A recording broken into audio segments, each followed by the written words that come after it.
We met in high school in Albuquerque. I was a junior and he was a year younger, so we had our little first dates on a bicycle. We got married at 19. This June, Diane and Clayton Mason will celebrate 55 years of marriage. In those decades, they've raised a family together, shared a passion for camping, and planned for a comfortable retirement. But today, they're living a much different life than they envisioned. I never thought I would be dealing with Alzheimer's. His dad had it.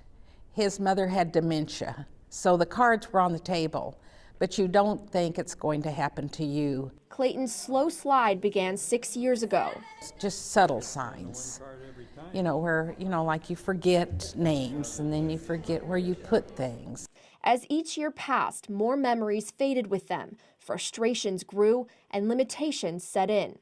The turning point more than anything was when we went camping and Clayton didn't hook up the trailer to the truck properly. The brakes were not hooked up, and that's when he really started progressing. It got to where you couldn't leave him alone a minute. Currently, there are more than 588,000 Californians like Clayton, 55 and older, and living with Alzheimer's disease. According to the Alzheimer's Association, by 2030, the number will nearly double to over 1.1 million. And in most cases, the primary caregivers are spouses. The caregiving for spouses is exceptionally high stress, and at 63% of caregivers become seriously ill, worst case scenario, die before their loved one. Let me see the other hand. Joni Trikar is program director for Placer County's Seniors First. The agency runs a recreation and respite program for seniors, many suffering from Alzheimer's and other dementia diseases. We focus on reminiscing, trying to get them to remember the good parts of their life, and by doing that, we are enhancing their well-being and making them feel good about their life now. The senior daycare program is 4 days a week at the Lincoln Library.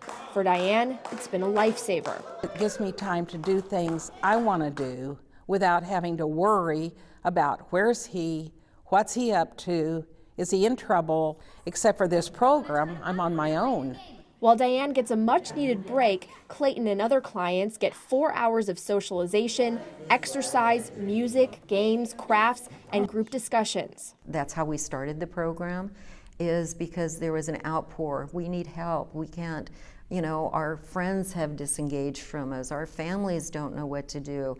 And it falls on the spouse, and they need the help. This has been a wonderful program for the caregivers. And everybody was wonderful and took him under their wings. The program is operated by a professional staff, but volunteers also play a big role.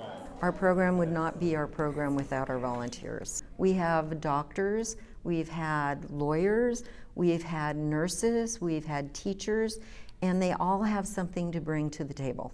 In addition to the senior daycare program, there's also opportunity to help with Seniors First Friendly Visit program, My Rides Volunteer, or if you're handy with tools, you can join the Home Modification and Safety Repair program. Executive Director Jamie Horning started out as a volunteer. It's really meaningful. You have just another relationship and they appreciate it so much. There's nothing else that's more rewarding.